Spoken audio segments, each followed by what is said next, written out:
presented by Adya Arnav Entertainment एक चारी। बोली बोली भोलेनाथ की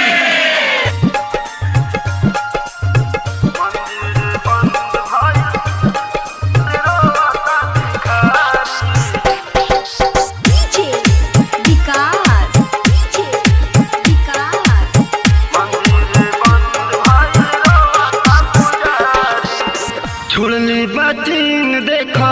ऐसन बीमारी सबका के भइल बाटे बहुते लाचारी कहीं भोले बाबा हम तोहके पुकारी मंदिर बंद भइल रोता भिखारी मंदिर बंद भइल रोता पुजारी छुड़नी बचिन देखा ऐसन बीमारी सबका के भइल बाटे बहुते लाचारी कहीं भोले बाबा हम तोहके पुकारी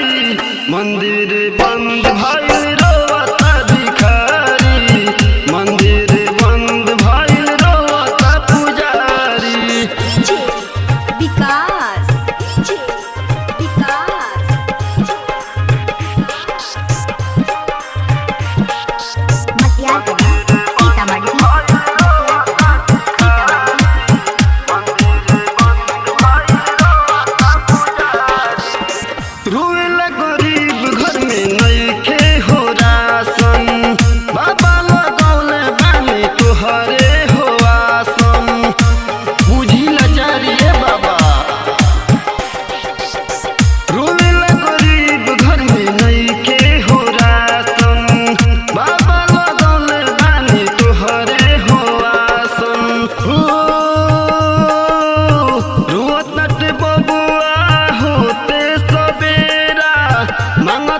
खाना बाटे बहुते हो फेरा सुन ले तो बाबा तू हमरो करारी मंदिर बंद भइल रोता भिखारी मंदिर बंद भइल रोता पुजारी। विकास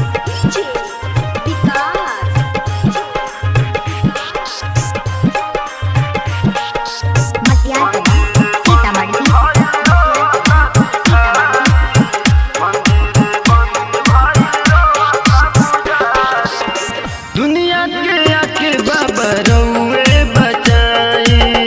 लागत न कोरोना सारा दुनिया मिटाई ए बाबा बचा लेना दुनिया के आके बाबा रउए बचाई लागत न कोरोना सारा दुनिया मिटाई ओह तारे परती पयाई भोले जखम जितेंद्र के जिंदगी बचाली कहतनी बाबा रउआ कोना के जारी मंदिर बंद भइल रोता भिखारी मंदिर बंद भइल रोता पुजारी छुड़ले बचिन देखा ऐसन बीमारी